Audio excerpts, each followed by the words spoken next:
বন্দি ফন্দির গল্প ইস্টবেঙ্গলের এই মুহূর্তে যে তুর্কমেনিস্তান যে সফর চলছে সেই নিয়ে একটু আলোচনা করতে চাই।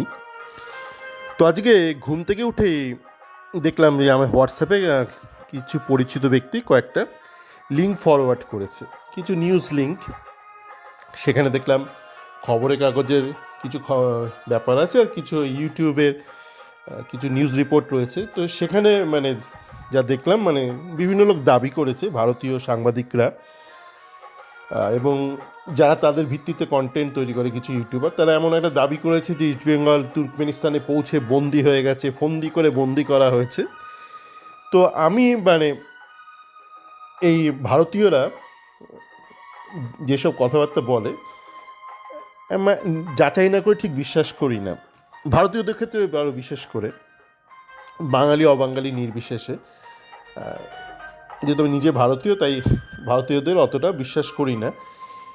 তো সেই জন্য ভাবলাম একটু যাচাই করে দেখি, কারণ আমি কর্মসূত্রে পৃথিবীর একাধিক দেশে থেকেছি, কিন্তু তুর্কমেনিস্তান যাওয়া হয়নি, কর্মসূত্রে বলুন বা ভ্রমণার্থী হিসেবে যাওয়া হয়নি।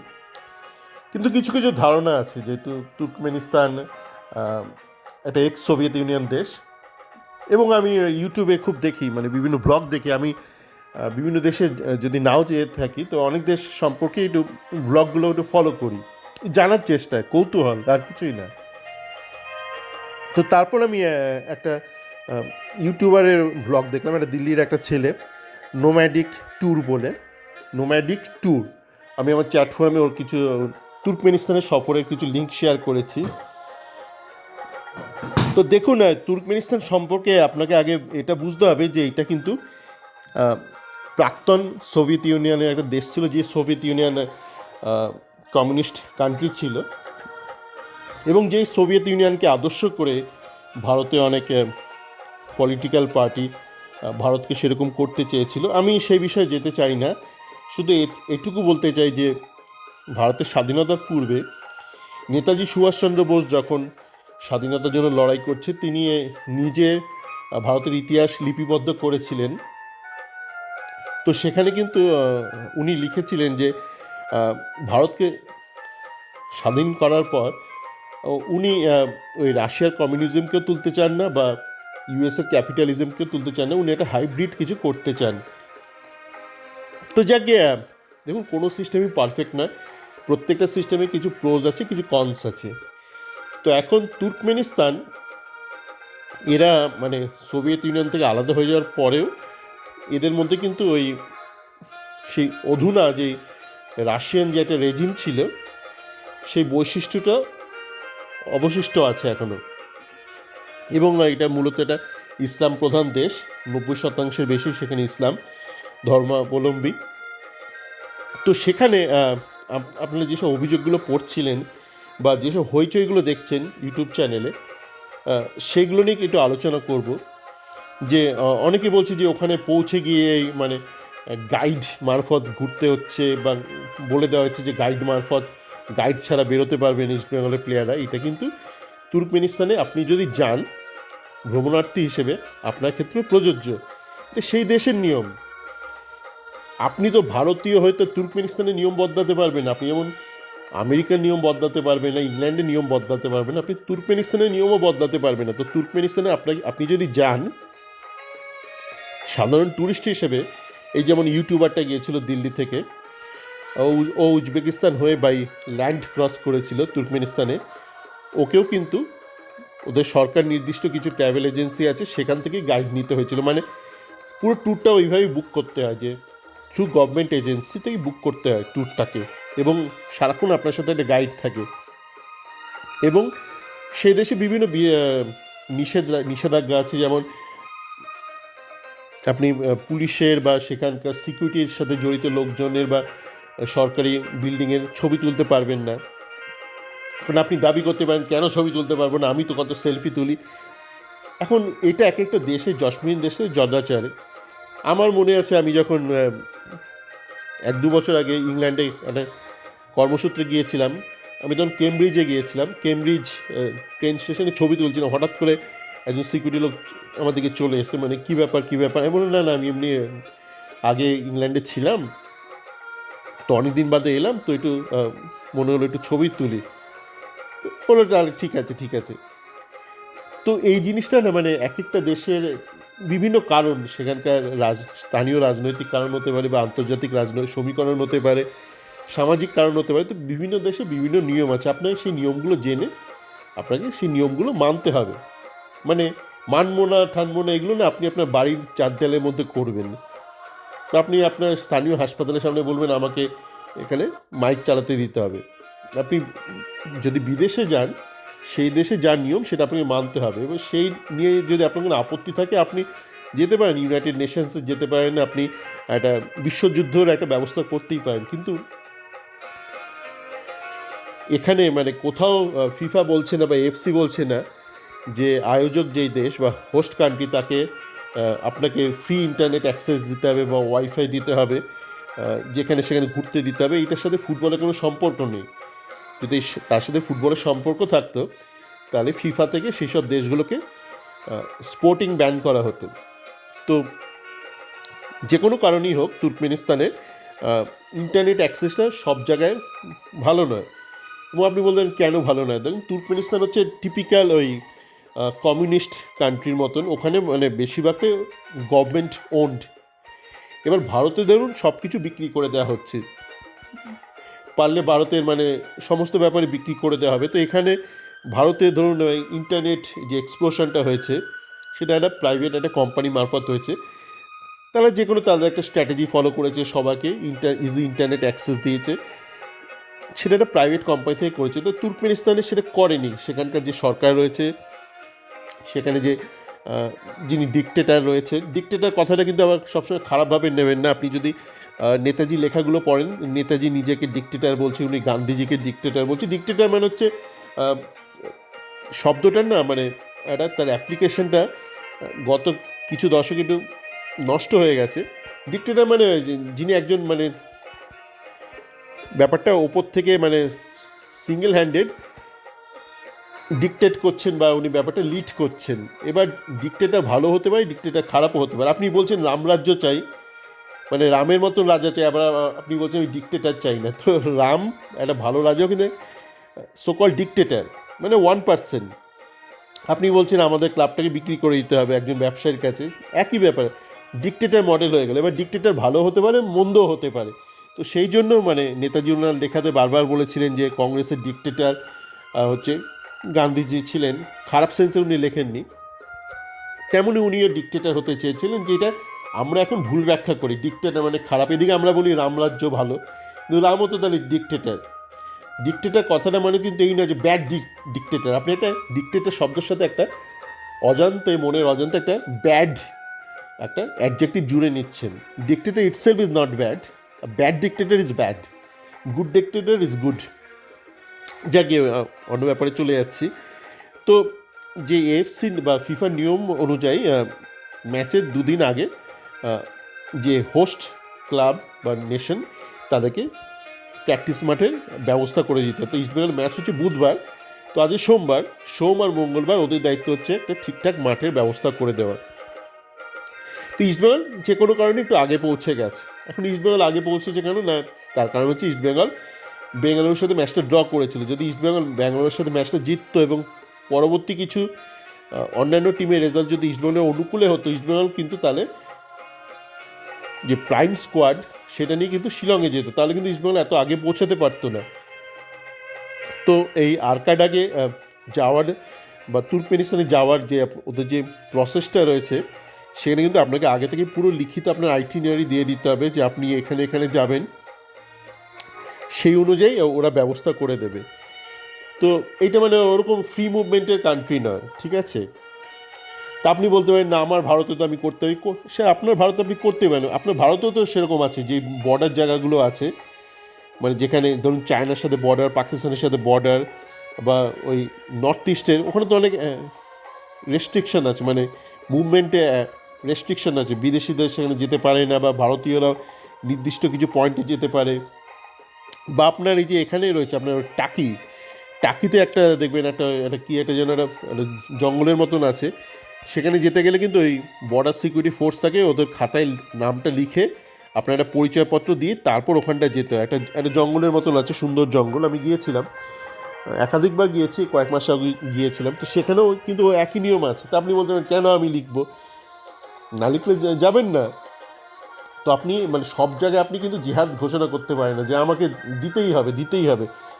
সেটা আপনি আপনার মা বাবার কাছে করুন, আপনার স্ত্রীর কাছে করুন, আপনার স্বামীর কাছে করুন, কিন্তু মানে আপনাকে কিন্তু যেই দেশে যাচ্ছেন সেই দেশে কিছু শিষ্টাচার নিয়মাবলী পালন করতে হবে। তো খাওয়া দাওয়া নিয়ে অনেকে বলছে, দেখুন তুর্কমেনিস্তান কিন্তু গরিব দেশ নয়। আপনারা যদি ওই নোম্যাডিক ওই ট্যুর ওই ভ্লগটা দেখেন, তার ওই তুর্কমেনিস্তান সফর, আপনারা জানতে পারবেন যে পৃথিবীতে যে ন্যাচারাল গ্যাস রয়েছে, যেটা আমাদের অশোকনগরে পাওয়া গেছে, একটা oil and natural gas resource পশ্চিমবঙ্গের অশোকনগরে পাওয়া গেছে, সেই ন্যাচারাল গ্যাস যে রিজার্ভ আছে তার ফোর্থ বা ফিফথ লার্জেস্ট রিজার্ভ কিন্তু তুর্কমেনিস্তানে। এবং ওরা ন্যাচারাল অয়েল, ওই পেট্রোলিয়াম প্রোডাক্ট এবং অয়েল অ্যান্ড গ্যাসে কিন্তু বিশাল ওদের আয়, এবং এটাই ওদের প্রধান আয়, এবং পুরোটাই প্রায় গভর্নমেন্ট কন্ট্রোল করে সেখানকার তুর্কমেনিস্তানে, যে সরকার থেকে তারা কন্ট্রোল করে। অত ডিটেলস আমি জানি না কী করে কন্ট্রোল করে। এবং আপনার যদি ওদের যেই মূল যে শহরটা আশকাবাদ, আশকাবাদ শব্দটা এসে ইস্ক থেকে, মানে প্রেম থেকে, প্রেমের শহর। আশকাবাদ শহরটা গিনিস বুকে নাম তুলেছে লার্জেস্ট নাম্বার অফ মানে multi storeyed building made off white marble, মানে শ্বেত মার্বেলের তৈরি একাধিক সেখানে বিল্ডিং আছে, এবং সেই ব্যাপারে তারা গিনিস বুকের নাম তুলেছে। সেই বিশাল মানে ঐশ্বর্য সেই শহরে, এবং সেই শহরের জনসংখ্যা খুবই কম, মানে প্রায় ফাঁকা ফাঁকা। এবং আশকাবাদের থেকে একটু দূরে হচ্ছে আরকাডাক শহরটা, যেখানে ইস্টবেঙ্গলের হোম টিমের বেস। এখন অনেকে বলছে যে আরকাডাকের কোন রাজা, কোন ফুটবল প্রধান, সে মানে যেন তেন প্রকারণে ম্যাচটা জিততে চাইছে। আমি বলবো, যদি যেন তেন প্রকারণ হতো, উনি তো আর গরিব ব্যক্তি নন। ধরে নিলাম উনি সরকারের সাথে যুক্ত যথেষ্ট ধনী ব্যক্তি, তো সেক্ষেত্রে উনি তো এটা করেননি যে বিদেশিদেরকে তো খেলাচ্ছেন না আরকাডাকে, ও তো সমস্ত দেশি খেলোয়াড়দেরই খেলাচ্ছেন, যেটা এক সময় করতো হচ্ছে আদিমোহন বাগান করতো। তারপর টুটু বসু এসে চিমা অক্কারিকে ঢুকিয়ে সে প্রথাটা বন্ধ করলো আদিমোহন বাগানে। তো আরকাডাকের যে মালিক বা যে প্রধান, যে চালাচ্ছে, সে তো ওই বিদেশিদের তো আমদানি করেনি। আপনি বলতে পারবেন না যে তার পয়সা নেই, তো যথেষ্ট পয়সা আছে, তো সে তো বিদেশি আমদানি করেনি। সুতরাং এটা বলা ঠিক না যে তারা ডেসপারেট হয়ে। এমন অনেকে বলছে যে ওখানে নাকি কল থেকে নোংরা জল বেরিয়েছে। দেখুন, যে কোনো টেকনিক্যাল কারণে জল খারাপ বেরোতেই পারে, তার মানে এইটার তো নয় যে মানে ওই পুরো হোটেলে সারাক্ষণ খালি নোংরা জল বেরোচ্ছে। আর ওই সোভিয়েত ইউনিয়ন, এক্স সোভিয়েত ইউনিয়নের ওই অংশে না অনেক সময় ওই যখন ওই এক্সকাভেশন হচ্ছিল অয়েল অ্যান্ড ন্যাচারাল গ্যাস, তখন বেশ কিছু ম্যানমেড ডিজাস্টার হয়েছিল, এনভায়রনমেন্টাল ডিজাস্টার, যার দরুন কিন্তু সেখানকার কিছু কিছু জায়গা আশপাশের পানীয় জল একটু পলিউটেড হয়ে যায়। তো আমি জানি না কারণটা সেটা কি না। আর তাছাড়াও আরকাডাক বা তুর্কমেনিস্তানে প্রায় 80 to 90% হচ্ছে মরুভূমি।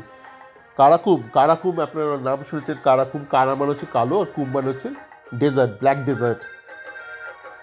যদিও ওটা উর্বর, মানে অনুর্বর ডেজার্ট, মরুভূমি নয়, উর্বর মরুভূমি, কিন্তু প্রায় 80% বেশি হচ্ছে কারাকুম ডেজার্ট। তো অবশ্যই আপনি সমস্ত জায়গায় অফুরন্ত জল নাও পেতে পারেন।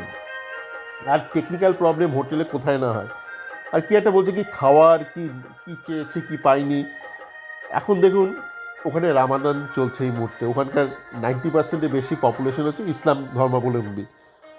আর আপনি যদি ব্লগগুলো দেখেন, দেখবেন যে ওদের যে আশকাবাদ শহরটা, সেই শহরে প্রায় লোক দেখা যায় না, এত জনসংখ্যা কম বা পপুলেশন ডেন্সিটি এতটা কম সেখানে। আর তার পাশে আরকাডাক, সেটা বোধহয় কোনো ইন্ডাস্ট্রিয়াল টাউন ফ্রন্ট বা কিছু হবে, আমি জানি না।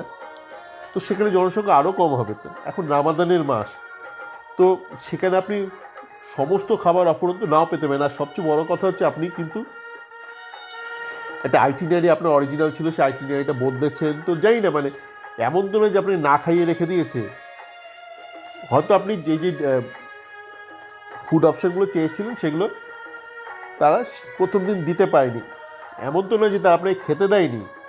তো এইসব খুচরো কাজটা বিষয় নিয়ে যদি এত নাকি কান্না কাঁদতে হয়, তাহলে বলবো ওই মোহনবাগান সুপার জায়ান্ট যেমন ইরান থেকে পালিয়ে গেছিলো ওরকম পালিয়ে যান। এইসব ছোটোখাটো বিষয় নিয়ে যদি আপনি অ্যাডজাস্ট না করতে পারেন, আপনাদের কিচ্ছু হবে না, ফুটবল ভুলে যান, আপনি জীবনে ব্যর্থ হবেন মানুষ হিসেবে। ছোটোখাটো বিষয় নিয়ে যদি আপনি নাকি কান্না শুরু করে দেন, এখন সাংবাদিকরা নাকি কান্না কাঁদতেই পারে, কেন বাঙালি যে সাংবাদিকরা রয়েছে সংখ্যাগরিষ্ঠ স্পোর্টস সাংবাদিক, তারা ওই ক্যারানিক টাইপ সাংবাদিক। কীরকম সাংবাদিক, তাদেরকে কেউ যদি বলে আপনার কানটা কাকে কাকে নিয়ে চলে গেছে, সে লিখে দেবে কাক কান লইয়া চলিয়া গেল, এরকম সাংবাদিক। এরা খেলা দেখতেও যায় না। এরা ধরুন কোনো একটা আরএফডিএলে ম্যাচ হলো, তারপর বলে স্যার স্যার আজ কেমন খেলা হলো, স্যার বলবে नसीब तो बहुत अच्छा खेला है, नसीब बहुत अच्छा खेला है, और मेरा जो वो है ना अमन, ও ভি বহুত বাড়িয়া খেলা হয়। তো লিখে দেবেন নাসিব রহমান দুর্দান্ত খেলিল, আমার দুর্দান্ত খেলিল। এরকমই এদের সাংবাদিকতার হাল। আর সেইটা দেখে আবার ইস্টবেঙ্গল ফ্যানরা নাচানাচি শুরু করে দেয়, বলবে নাসিবকে আইএসএল প্রমোশন দিতে হবে। অত আপনি যদি মাঠে গিয়ে দেখতেন, খেলাটা দেখতেন, হতো নাসিব জঘন্য খেলেছে বা আমান জঘন্য খেলেছে। তো এই সাংবাদিকরাও এরকম, মানে এরা কোনো বিষয় চর্চা করে না। এই যে তুর্কমেনিস্তান নিয়ে একটা রিপোর্ট লিখলো, মানে আজকে ওঠা মার্কা রিপোর্ট লিখলো, প্রায় সমস্ত সাংবাদিক মানে প্রিন্ট মিডিয়াও লিখেছে, এরা বিন্দুমাত্র পড়াশোনা করেনি যে তুর্কমেনিস্তানে কিন্তু সমস্ত দর্শনার্থী বা ভ্রমণার্থীর সাথে কিন্তু একই জিনিস করা হয়।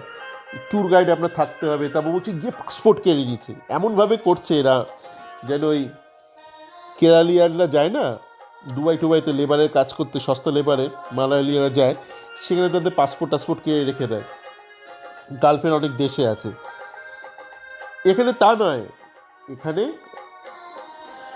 বিদেশিরা যাওয়ার পর তাদের রেজিস্টার করতে হয়, একটা লোকাল ওদের যে সংস্থা আছে গভর্নমেন্টের এজেন্সি, সেখানে রেজিস্টার করতে হয় আপনার পুরো ডিটেলস দিয়ে।